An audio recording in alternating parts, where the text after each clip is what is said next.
So ఇప్పుడే మనం చూసుకున్నట్లయితే భద్రాచలం వద్ద భారీగా నీరు చేరింది.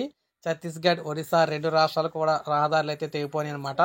తెలంగాణతో మనం చూసుకున్నట్లయితే తెలంగాణతో మిగిలిన రాష్ట్రాలకైతే రహదారులు అయితే తెగిపోవడం జరిగింది. భద్రాచలం వద్ద గోదావరి నీటి మట్టం సో ఈ విధంగా చూసుకున్నట్లయితే మొత్తంగా గోదావరి పొంగి ప్రవహిస్తూ ఉందన్నమాట. అయితే దీంతో అధికారులు ప్రమాద హెచ్చరికలు కూడా జారీ చేశారు. ముఖ్యంగా ఈ 2 రాష్ట్రాలకు సంబంధించి దారులు అయితే తెగిపోయి భద్రాచలం నుంచి ఛత్తీస్గఢ్ అదేవిధంగా ఒరిస్సాకు వెళ్ళే ప్రధాన రహదారి మట్టి వద్ద అంటే చిట్టి వద్ద వరద నీరు తేలడంతో తెలంగాణ, ఛత్తీస్గఢ్, ఒరిస్సా రాష్ట్రాలకు రాకపోకలు అయితే నిలిచిపోయాయి.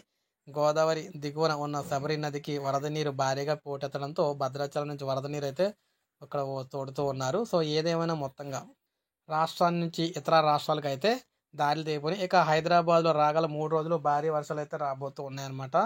మీరు ఇక్కడ చూసుకోవచ్చు.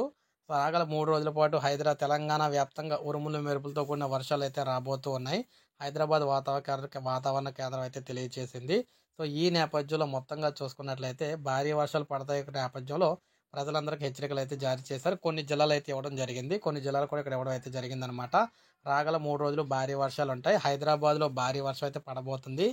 సో అదేవిధంగా మిగిలిన రాష్ట్రాలతో దారులు అయితే తెగిపోయినాయి అనమాట. ప్రజలందరూ అలర్ట్గా అయితే ఉండండి. ఒక లైక్ చేయండి, సబ్స్క్రైబ్ చేసుకోకపోతే మన ఛానల్ సబ్స్క్రైబ్ చేసుకొని ఫాలో అవుతూ ఉండండి.